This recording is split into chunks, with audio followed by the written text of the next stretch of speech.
کربلا کا ایسا دردناک واقعہ جس نے تاریخ کے پنوں کو الٹ کر رکھ دیا۔ ایک طرف 72 ساتھی اور ایک طرف ہزاروں کی تعداد میں یزیدیوں کا لشکر۔ یہ جنگ کسی تخت و تاج کے لیے نہیں تھا، یہ جنگ تھی حق اور باطل کی۔ اور کیسے شروع ہوئی یہ کربلا کی جنگ، چلیے جانتے ہیں پورا واقعہ۔ السلام علیکم دوستو، میرا نام ہے محمد سہیل اور آپ دیکھ رہے ہیں AI اسلامک مون۔ تو ویڈیو شروع کرنے سے پہلے آپ سے گزارش ہے، اگر آپ امام حسین سے سچی محبت کرتے ہیں تو ویڈیو کو لائک کر کے کمنٹ میں یا حسین ضرور لکھیں۔ تو کہانی شروع ہوتی ہے اس وقت سے جب ہمارے پیارے نبی صلی اللہ علیہ وسلم کی وفات کے کئی سالوں کے بعد جب یزید ابن معاویہ خلیفہ بنا۔ یزید ایک شرابی، گنہگار اور عیاشی کرنے والا انسان تھا، ہمیشہ حرام کاموں میں مبتلا رہتا تھا۔ وہ مسلمانوں کا خلیفہ بننے کے قابل ہی نہیں تھا، لیکن خلیفہ بنتے ہی اس نے حکم دیا، جاؤ نواس رسول سے کہو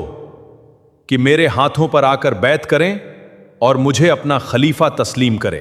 اس بات کی خبر جب امام حسین کو ہوئی کہ یزید مسلمانوں کا خلیفہ بن چکا ہے تو آپ نے فرمایا کہ میں کبھی بھی اس کے ہاتھوں پر بیعت نہیں کروں گا، چاہے اس کے لیے مجھے اپنا سر قلم ہی کیوں نہ کرانا پڑے۔ اس وقت علی شیر خدا کے بیٹے اور ہمارے پیارے نبی کے نواسے فاطمہ کے لختے جگر مسلمانوں میں سب سے زیادہ مشہور تھے۔ اگر آپ یزید کو اپنا خلیفہ مان لیتے تو مسلمانوں کی ایک بہت بڑی تعداد یزید کو بھی اپنا خلیفہ مان لیتی، لیکن ایسا تو بالکل ممکن ہی نہیں تھا، کیونکہ امام حسین حق اور انصاف پسند کرنے والے تھے اور یزید شرابی اور حرام کام کو ترجیح دینے والا تھا۔ اب یہ خبر مدینہ کے گورنر ولید تک پہنچ چکی تھی، تو اس نے حضرت حسین کو اپنے پاس بلایا اور کہا کہ آپ یزید کو اپنا خلیفہ مان لے، ورنہ آپ کے خلاف کوئی بڑا فیصلہ لیا جائے گا۔ امام حسین نے جواب دیا کہ میں کسی گنہگار انسان کو اپنا خلیفہ ہرگز نہیں مان سکتا، میں تو مرنا گوارا کروں گا لیکن یزید کو کبھی بھی اپنا خلیفہ تسلیم نہیں کروں گا۔ اس وقت کوفہ شہر میں بہت سے ایسے لوگ تھے جو حسین کے ساتھ تھے اور وہ بھی یزید کو اپنا خلیفہ ماننے کے لیے تیار نہیں تھے۔ اس لیے جب ان لوگوں کو بھی خبر ہوئی کہ امام حسین نے بھی یزید کو خلیفہ ماننے سے انکار کر دیا ہے تو کوفہ شہر والوں نے بہت سارے خط لکھ کر امام حسین کو بھیجا اور کہا کہ آپ ہمارے پاس کوفہ آ جائے، ہم آپ کو اپنا خلیفہ تسلیم کریں گے اور آپ کی خاطر ہم اپنی جان بھی دے دیں گے۔ یہ بات جب حضرت امام حسین تک پہنچی تو آپ نے کوفہ شہر جانے کا ارادہ بنا لیا۔ آپ کے ساتھ صرف 72 لوگ تھے، جس میں 32 لوگ گھوڑوں پر سوار تھے اور باقی سب پیدل ہی شہر کوفہ کی طرف روانہ ہوئے۔ لیکن جب یزید کو یہ خبر ملا کہ نواسۂ رسول نے اسے اپنا خلیفہ ماننے سے انکار کر دیا ہے تو اس نے ہر وہ طریقہ اپنایا جس سے وہ امام حسین کو بیعت کے لیے راضی کر لے، لیکن اس کا کوئی جوڑ نہ چل سکا۔ پھر جب یزید کو معلوم ہوا کہ نواسۂ رسول شہر کوفہ کی طرف اپنا لشکر لے کر نکل چکے ہیں اور کوفہ والے امام حسین کو اپنا خلیفہ بنانا چاہتے ہیں تو پھر کیا تھا، یزید نے اپنے محل کے ایک بہت ہی ظالم اور پتھر دل انسان جس کا نام ابن زیاد تھا، اس کو کوفہ شہر کا گورنر بنا دیا اور اس کو یزید نے حکم دیا کہ اگر نواسۂ رسول کوفہ شہر پہنچنے کی کوشش کرے تو انہیں راستے میں ہی روک دینا، انہیں کسی بھی حال میں کوفہ شہر پہنچنے مت دینا۔ یہاں پر آپ کو ایک بات بتا دوں، کربلا کا میدان جو کوفہ شہر سے سینکڑوں کلومیٹر پہلے پڑتا ہے۔ جب امام حسین کربلا کے میدان سے گزر رہے تھے تو ابن زیاد نے ایک بہت بڑا لشکر کربلا کی طرف روانہ کر دیا۔ اس لشکر کا سردار ابن سعد تھا۔ جیسے ہی کربلا کے میدان میں دشمنوں کا لشکر پہنچا تو سب سے پہلے ان لوگوں نے دریائے فرات کے کنارے اپنے سپاہیوں کو پھیلا دیا تاکہ حسین کے قافلے والوں کو ایک بوند پانی بھی نصیب نہ ہو اور سب کے سب مجبور ہو کر یزید کو اپنا خلیفہ مان لے۔ لیکن یہ تو قطعی گوارا نہیں تھا۔ 3 دنوں تک امام حسین اور ان کے ساتھی پیاس کی شدت سے تڑپ رہے تھے لیکن جھکنے کو راضی نہ ہوئے۔ دشمنوں کے لشکر نے جب یہ منظر دیکھا کہ پانی روکنے کے باوجود بھی امام حسین اور ان کے ساتھی اپنے بات پر ہی ٹکے ہیں تو ان لوگوں نے امام حسین کے لشکر پر حملہ کرنا چاہا تو آپ نے دشمنوں کے سردار کو یہ پیغام بھیجا کہ ہمیں رات بھر کی مہلت دو، پھر ہم فیصلہ کر کے بتائیں گے۔ یہ پیغام سن کر شمر جو امام حسین کا سر قلم کرنے والا تھا اس نے کہا، نہیں، ہم مہلت نہیں دیں گے بلکہ آج ہی حملہ کریں گے۔ लेकिन आगे से किसी ने कहा कि ए शिमर, मोहलत ही तो मांग रहे हैं, अगर वो बगैर लड़े मान जाते हैं तो इससे अच्छी बात और क्या होगी। शिमर ने कहा कि ठीक है, अगर रात भर में समझ जाते हैं तो ठीक है, वरना सुबह हम हमला करेंगे। वो रात जुम्मे की रात थी। सारी रात हुसैन और उनके साथियों ने अल्लाह के सामने रो रो कर दुआएं मांगी और अपनी फरियाद रखी। सुबह होते ही सबने फजर की नमाज पढ़ी, लेकिन सामने दुश्मनों का लश्कर हमला करने के लिए तैयार था। फिर इमाम हुसैन ने अपने लश्कर को तरतीब देकर खड़ा किया और सामने दुश्मनों को पुकार कर कहा कि ऐ लोगों, क्या तुम्हें पता नहीं कि तुम ये क्या करने जा रहे हो? क्या तुम नवासे रसूल से जंग लड़ना चाहते हो? क्या तुम्हें पता नहीं कि मेरे नाना मोहम्मद सल्लल्लाहु अलैहि वसल्लम कौन थे? क्या तुम्हें मेरे नाना की वो बात याद नहीं जो उन्होंने मेरे और मेरे भाई हसन के बारे में फरमाया था कि हसन और हुसैन जन्नत के नौजवानों के सरदार है। दुश्मनों के लश्कर पर इमाम हुसैन की इन बातों का कोई असर न हुआ। फिर इब्ने साद ने सबसे पहला तीर लश्कर हुसैन की तरफ चलाते हुए कहा,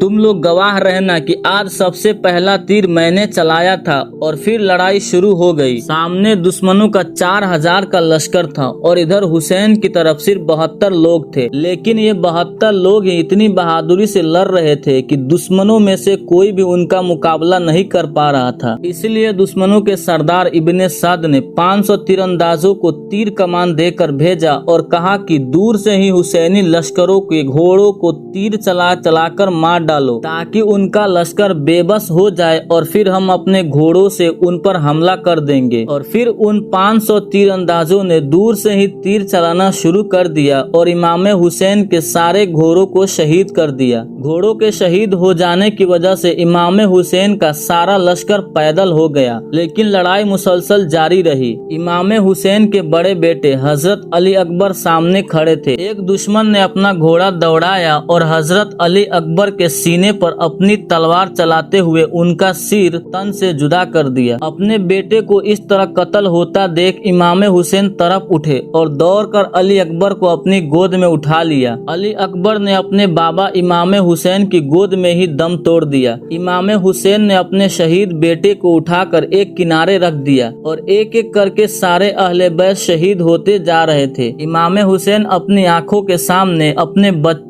और भाइयों को शहीद होता देख रहे थे। जब इमाम हुसैन रजी अल्लाह ताला अन्हु के सारे भाई और साथी शहीद कर दिए गए तो हजरत इमाम हुसैन ने अपनी तलवार उठाई और दुश्मनों से लड़ने के इरादे से आगे बढ़े। इतने में ही हुसैन को अपने सबसे छोटे बेटे का ख्याल आया और उसे देखकर रोने लगे कि तभी सामने से एक दुश्मन ने तीर चलाया। उस मासूम की आह भी ना निकली और वो बच्चा अपने बाप के गोद में ही गिरकर शहीद हो गया। बेटे को अपनी आंखों के सामने शहीद होता देखकर इमाम हुसैन तरफ उठे और आंखों से आंसू बहने लगे। लेकिन तभी इमाम हुसैन ने खुद को संभाला और अपनी तलवार लेकर दुश्मनों का मुकाबला शुरू किया। हजरत अली के लखते जिगर इमाम हुसैन 3 दिनों से प्यासे थे, इसलिए वो लश्कर को चीरते हुए सामने दरियाए फुरात की तरफ आगे बढ़े और दरिया के पास पहुंचकर जैसे ही हाथ में पानी लेकर पीना चाहा तो सामने से एक दुश्मन ने ऐसा तीर चलाया कि वह सीधे आपके गले को लगता हुआ गुजर गया और आपके गले से खून बहने लगा। इमाम हुसैन ने अपनी गर्दन का खून अपने हाथ में लिया और दुश्मनों की तरफ आगे बढ़े तो दुश्मनों ने आपको चारों तरफ से घेर लिया। दुश्मन की फौज घोड़ों पर थी और नवासे रसूल पैदल और प्यास की शदीद शिद्दत में डूबे हुए। आप मुकाबले के लिए उठे और हाथ में तलवार ली। तभी एक दुश्मन ने आपके बाएं कंधे पर तलवार से हमला किया, जिसकी वजह से इमाम हुसैन का हाथ कट गया और वो बेबस हो गए। लेकिन आपने हार ना मानी और तलवार दूसरे हाथ में लेकर दुश्मनों का मुकाबला करना चाहा कि तभी अचानक एक दुश्मन ने एक बड़ा सा तीर, जिसको नेजा बोलते हैं, उससे हमला कर दिया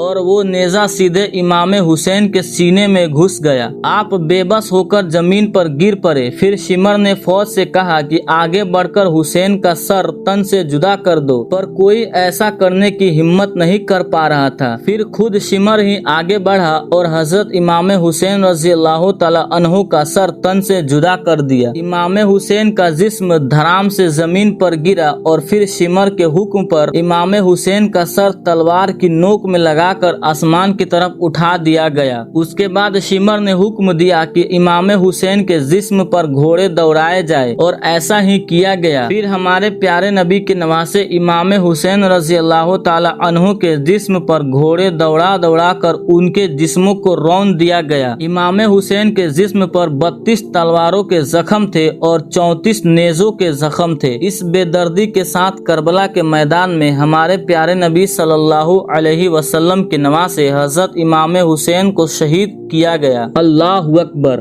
दोस्तों, करबला का पैगाम सिर्फ गम मनाना नहीं है। करबला हमें ये सिखाती है कि सच और इंसाफ के रास्ते पर चलने वाला इंसान कभी हारता नहीं, चाहे उसे कितनी ही बड़ी कुर्बानी क्यों न देनी पड़े। अल्लाह ताला हमें करबला के पैगाम को समझने और उस पर अमल करने की तौफीक अता फरमाए। आमीन। दोस्तों, अगर आप भी इमाम हुसैन से सच्ची मोहब्बत करते हैं तो कमेंट में या हुसैन जरूर लिखें और इसे अपने दोस्तों और अहबाबों में जरूर शेयर कर दें।